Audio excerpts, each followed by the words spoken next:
Okay, so ready to dive in. Today, we're going deep, really deep into British culture. Sounds good. Yeah, like how did it all begin? How's it changed over time? And why should we even care today? I mean, it's a big topic. It is massive, but we've got a ton of great material to work with, stuff that goes all the way back to like the very beginnings, Mhm. and then right up to today with all its complexities and global connections and all that. That's right. So, our mission, if we choose to accept it, is to sort of like boil it all down, right? Find those crucial ingredients that make British culture what it is. I'm up for the challenge. Distilling it down to the essence, yeah. I like that. Me too. Okay, so like first things first, right? Where do we even start with this whole British culture thing? I mean, it didn't just appear out of nowhere, did it? No, definitely not out of nowhere. I mean, you got to go way back. It's layers upon layers. Yeah. Like we're talking Celts, Romans, Anglo-Saxons, Vikings. It's a real mix, all those early influences. Wow. Yeah. And so, like, each of those groups, they left their mark, right? What would you say were some of the biggest, the most lasting things they contributed? Well, I think with the Romans, it's impossible to ignore how much they reshaped the physical landscape. I mean, they literally brought the idea of cities and towns, organized urban centers Mhm. to Britain. And those roads, the Roman roads, incredible, right? Some of them are still around today. Yeah, it's amazing. And then there's the whole language thing. I mean, they brought Latin, obviously, and well, I guess that's where a lot of English comes from, huh? But it's not just the words themselves, is it? No, it goes deeper than that. It's like Latin gave English this kind of dual personality almost. Like, you've got the everyday words, often Anglo-Saxon in origin, that feel very direct and concrete. And then you've got the more formal or abstract words, often from Latin, that sound kind of fancier. Right. It's like you're choosing different tools from your toolbox depending on what you want to say. Yeah. And then, we've got the Anglo-Saxons and the Vikings coming in. What did they bring to the party? Well, they brought some serious changes to like how things were run, governance, social structures, that kind of stuff, and their stories, their myths and legends. Those are woven into the earliest versions of British history and identity. Right. It's all about storytelling, isn't it? Totally. Yeah. And of course, their everyday customs, traditions, those stuck around too, mixed in with everything else. Mhm. It wasn't like one group just wiped out the others. It was more of a slow blending, over centuries. Gotcha. So then we get to 1066, the Norman conquest, right? Talk about a turning point. I mean, it's not just a new king, it's a whole new vibe. For sure. It's a complete shakeup. You've got this new ruling class who speak French, and that had a massive impact, especially on the English language. So Yeah. why today we have all these words with like French roots, Mhm. often existing alongside very similar words with Anglo-Saxon roots. Right, like you can say royal or you can say kingly, right? It's fascinating. The sources really emphasize that point Mhm. about how English has this incredible richness because of all these historical layers. Exactly. And it wasn't just language. I mean, you had all these new systems and ideas coming in with the monarchy and the whole feudal system. Like, think about chivalry, for example. Hmm. It's this code of conduct, honor, courtesy, all that stuff.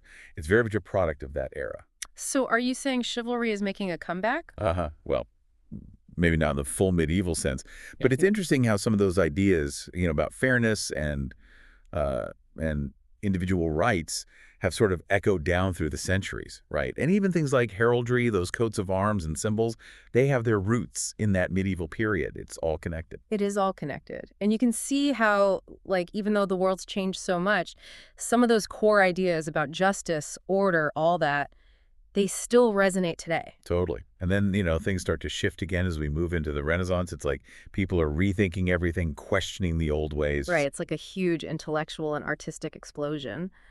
But didn't it happen a bit later in Britain than in other parts of Europe? Yeah, it did. But when it hit hard. You get these incredible figures emerging, like, the big one, Shakespeare. Ah, Shakespeare. The man, the myth, the legend. Right.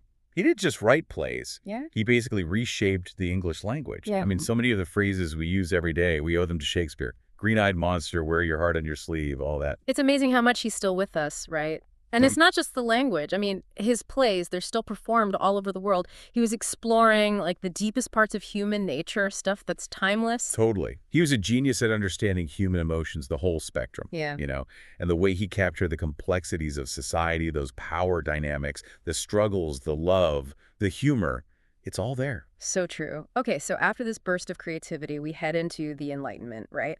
Which, from what I remember from school, was all about reason and logic and science. Yeah, exactly. It was a time when people really started emphasizing rational thought, the importance of evidence, and the power of the human mind to understand the world. Right, and this is where we get those huge figures like John Locke, Isaac Newton, David Hume. I mean, these guys were like intellectual rock stars. Yeah, they were.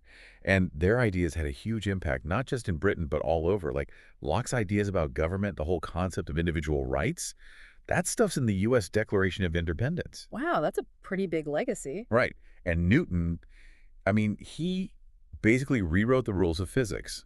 And Hume, he was this brilliant philosopher who, wasn't afraid to challenge the status quo, to ask those tough questions about knowledge and belief. So essentially, the Enlightenment, it laid the groundwork for like modern democracy, right? The whole idea that, we need to think critically, we need to be able to debate and discuss things openly, that power shouldn't just be in the hands of a few. Exactly. It shifted the whole conversation about how society should function. It emphasized education, Right. the free exchange of ideas, the need for political reform. It's like that's when the seeds were really planted. Wow, that's amazing. Okay, so we've got this foundation of like Roman organization, Anglo-Saxon stories, this French influence from the Normans, and then this huge explosion of creativity and thought with the Renaissance and the Enlightenment. So, what happens next?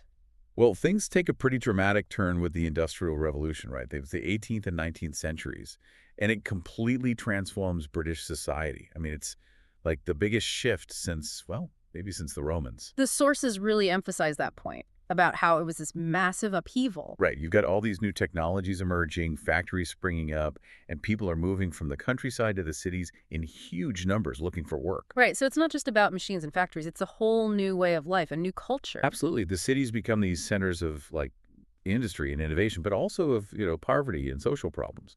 And you get the emergence of a very distinct working class identity, which is something really new. And it's interesting how, like, even though it was a tough time for many people, there was also this sense of possibility, right? Like, maybe, just maybe, you could improve your lot in life, even if you were born into poverty. Yeah, there was that idea of social mobility, although the reality was often much harsher.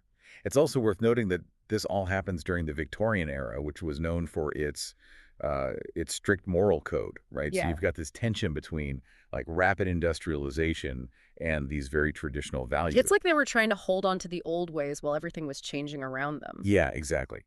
But at the same time, you also see the emergence of new cultural institutions and practices, like public parks, for instance. They were designed to provide some green space in these increasingly crowded cities, a place for people to, breathe and relax. I love that. And there were the railways too, right? Yeah, Connecting people and places in a way that had never been possible before. right.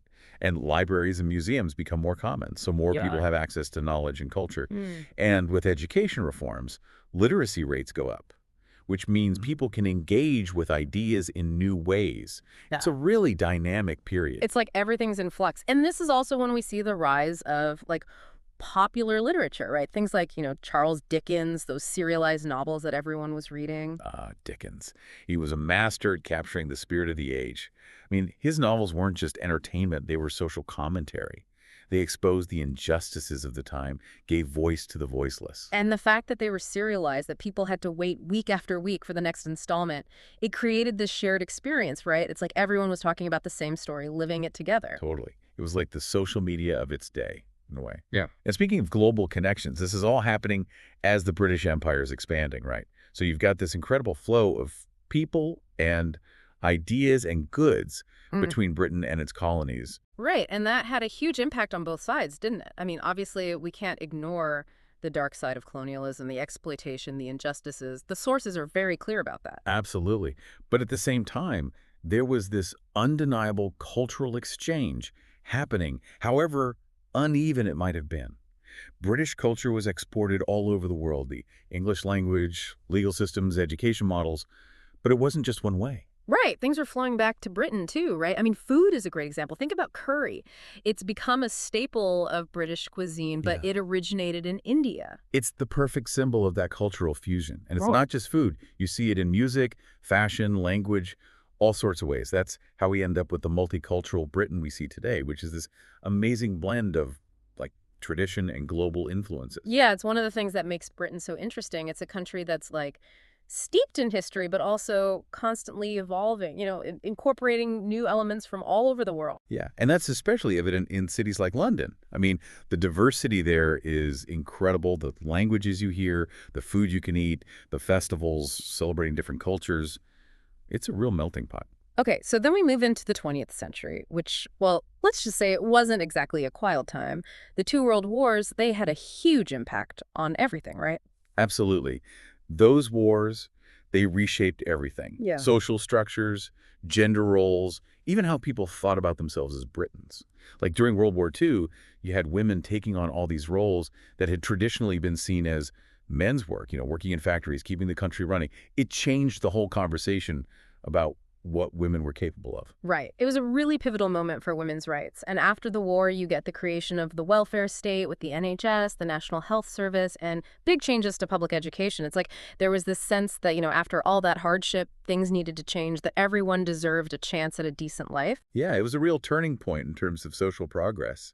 And then, of course, you can't talk about 20th century British culture without mentioning the The 1960s. swinging 60s, right. The Beatles, Yeah. miniskirts, London as the center of cool. It must have felt like a whole new world compared to the post-war years. It did.